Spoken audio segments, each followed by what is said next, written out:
Bom dia, gente, tudo bem? Bom, vamos dar continuidade aí ao capítulo de plantas. Lembra que eu falei para vocês que as plantas iam ser divididas em dois grupos, plantas com sementes e sem sementes. Esse próximo capítulo ele vai falar pra gente das plantas sem sementes. E aí nós temos ainda alguns representantes dessas plantas que são sem sementes. Nós temos os musgos, que são representantes das briófitas. Nós temos a samambaia sul, que são representantes das pteridófitas. Aqui em cima nós temos um pedacinho das avencas, que aparece mais aqui desse lado. São também representantes das pteridófitas. Aqui embaixo as hepáticas, elas recebem esse nome devido a acharem ela semelhante realmente aí ao nosso fígado. Por isso que ela recebe esse nome de hepática. Ela é uma briófita. E as samambaias aqui. As samambaias acredito que todos vocês já tenham vistos.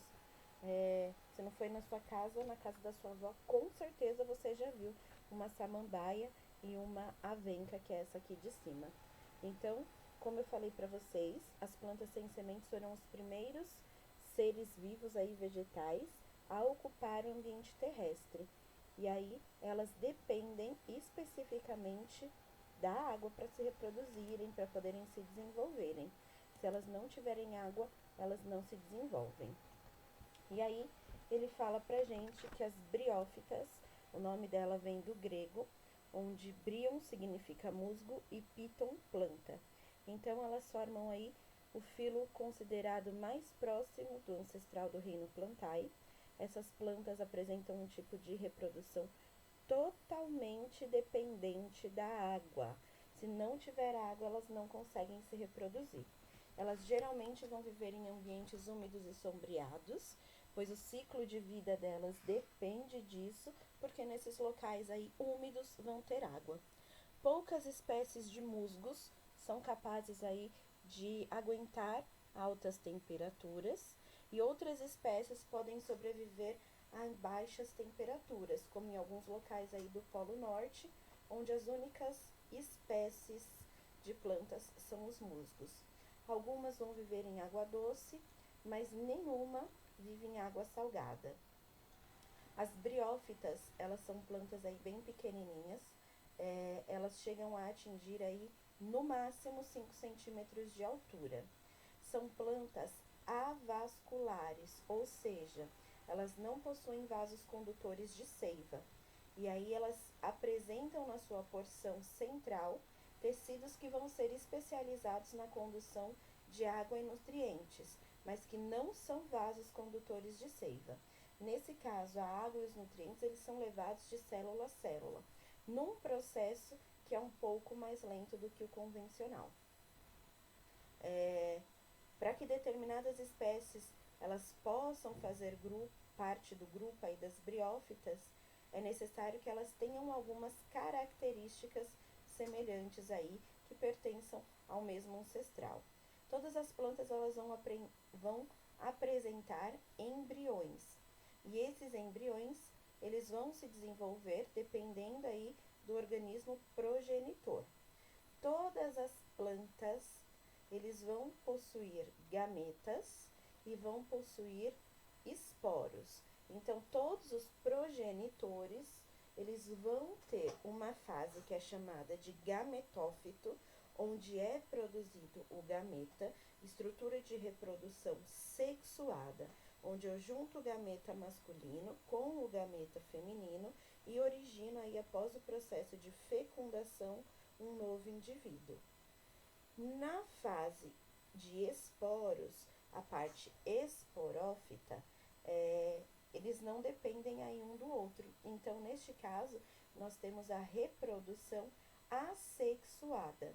Nas briófitas, os indivíduos que permanecem o maior tempo de vida são os produtores de gameta. Então, é a parte gametófita da planta. A parte esporófita ela vai aparecer apenas em um momento de reprodução mesmo. Nós temos diversos tipos de briófitas e nós vamos considerar os musgos como os principais representantes desse grupo para que nós possamos estudar aí a estrutura corporal e o ciclo de vida. Então, aqui a gente tem musgos e hepáticas.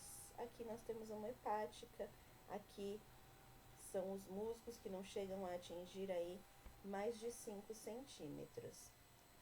Outra curiosidade, gente, é que as briófitas não possuem aí estruturas corporais. É isso que ele fala mais aqui pra frente. Então, as estruturas corporais que nós conhecemos, raiz, caule, folhas, eles não possuem. Por serem plantas mais simples, eles vão possuir estruturas semelhantes a essas, mas com outros nomes. Então, ele vai ter um talo, que é denominado aí por células um pouco diferentes e não tem aí especialização. Além disso, o talo ele vai ser dividido aí em cauloide, filoide e rizoide. O que são essas partes aí? São partes semelhantes a raiz, caule e folha. Então, o cauloide é a parte aí que seria semelhante ao caule das plantas, a rizoide, parte semelhante à raiz, e o filoide, parte semelhante aí às folhas. Como toda planta, as briófitas fazem também a fotossíntese. E aqui nós temos, ó, todas essas estruturas sendo mostradas: rizoide, cauloide, filoide, que são as folhas. 3 estruturas básicas que seriam comparadas numa outra planta, a raiz, caule e folha.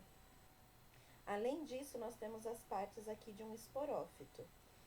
Então, nós temos o pé, que é essa partezinha que sai aqui de cima, a seta e a cápsula. A cápsula é onde vão ficar guardados os esporos que serão liberados aí através do vento. E aí vão originar um novo ser vivo através da reprodução assexuada. O gametófito, que é toda essa parte que compõe rizoide, cauloide e filoide, é onde nós temos aí a reprodução sexuada. Então, depende aí de um outro gameta para que possa ocorrer esse tipo de reprodução. Ele ainda fala aqui embaixo que no caso das briófitas, a absorção de água e de nutrientes ocorre por todo o corpo do indivíduo e essas substâncias, elas são levadas através de um processo de difusão de célula a célula.